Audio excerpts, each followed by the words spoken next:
നമ്മുടെ Bigg Boss season 7 first ക്യാപ്റ്റനായിട്ട് അനീഷ ആയിരിക്കുകയാണ്.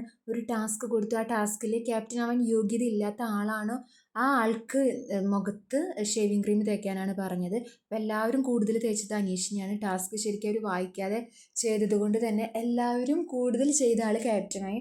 അപ്പോൾ പുള്ളിക്കാരൻ ഭയങ്കര ട്രിഗർ ആവുന്ന ഒരാളായിരുന്നു. ഒരു ചൊറിയൻ, എല്ലാവരോടും ഒരു ചൊറിയാൻ നടക്കുന്ന ഒരാളായിട്ടാണ് ഇതുവരെ തോന്നിയത്.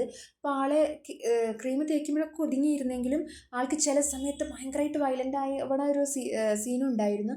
പക്ഷെ അതൊക്കെ കഴിഞ്ഞപ്പോൾ ബിഗ് ബോസ് ക്യാപ്റ്റൻ ആളാണെന്ന് പറയുമ്പോൾ തന്നെ ആൾ ഉടനടി ക്യാരക്ടർ സ്വിച്ച് ചെയ്ത് ഒരു നല്ല ക്യാപ്റ്റൻ ലെവലിലാണ് പോയത്. കുറച്ച് നേരമായിട്ടുള്ള ക്യാപ്റ്റനായിട്ട് ഗ്രൂപ്പുകളിനൊക്കെ കിച്ചൺ ടീം, വെസൽ ടീം അവരൊക്കെ തിരഞ്ഞെടുത്തു. എനിക്ക് തോന്നുന്നു ഒരു നല്ല ക്യാപ്റ്റനായിട്ടാണ് തുടക്കത്തിൽ ആൾ പോയത്. അപ്പോൾ ആൾ ഒറ്റ ദിവസം കൊണ്ട് വന്ന അന്ന് തന്നെ എല്ലാവരും ഓവറാണെന്ന് കമൻറ്റൊക്കെ കണ്ടിരുന്നു. ഇപ്പോൾ ഒറ്റ ദിവസം കൊണ്ട് ആൾ ക്യാരക്ടർ സ്വിച്ച് ചെയ്ത് അടിപൊളിയായിട്ട് പോയിക്കൊണ്ടിരിക്കുകയാണ്. ചിലപ്പോൾ അവസാനം വരെ കാണും.